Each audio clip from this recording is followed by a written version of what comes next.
बुलढाणा जिल्ह्यातील दुर्मिळ वैद्यकीय घटनेने संपूर्ण देशाचे लक्ष वेधले आहे। एका नवजात बाळाच्या पोटात गर्भ असल्याचा दुर्मिळ प्रकार आढळला होता। अमरावतीतील सुपर स्पेशलिस्ट हॉस्पिटलमध्ये डॉक्टरांनी केवळ 3 दिवसाच्या बाळावर यशस्वी शस्त्रक्रिया करीत त्याच्या पोटातील 2 मृतक अर्भक बाहेर काढले। आता तब्बल 17 दिवसांच्या उपचारानंतरही हे बाळ ठणठणीत असून त्याला रुग्णालयातून डिस्चार्ज देण्यात आला आहे। आता बाळाचा म्हणजे प्रवास सांगायचा म्हणजे 31 तारखेला बुलढाण्याचे जे सिव्हिल सर्जन आहेत त्यांचा मला फोन आला होता।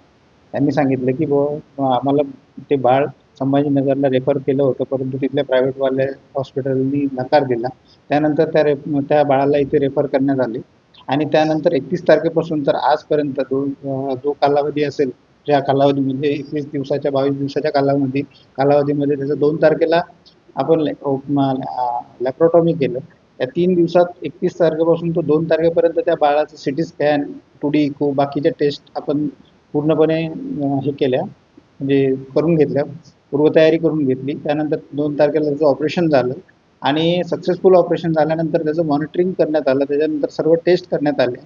त्यानंतर त्याला जी टाके पडले ते टाके आपले 3 दिवसा अगोदर काढण्यात आले। त्यानंतर त्याच्या बाकीच्या काही तपासण्या करण्यात आल्या आणि आज त्या बाळाला सुखरूपपणे आपण डिस्चार्ज करत आहोत। 22 दिवसानंतर आपण त्याला सुट्टी देत आहोत आणि जवळपास त्याला 16 टाके पडले होते।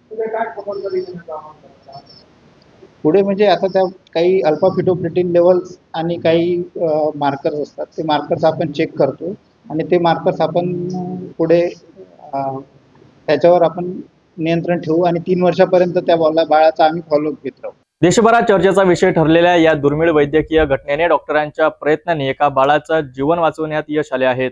3 वर्ष डॉक्टर बाळावर विशेष लक्ष ठेवणार असून त्याची नियमितपणे सोनोग्राफी करण्यात येणार आहेत। या संपूर्ण प्रकरणामुळे वैद्यकीय जगतात एक ऐतिहासिक उदाहरण घालून दिले गेले आहेत। अशाच ताज्या आणि महत्त्वाच्या बातम्यांसाठी पाहत रहा सिटी न्यूज।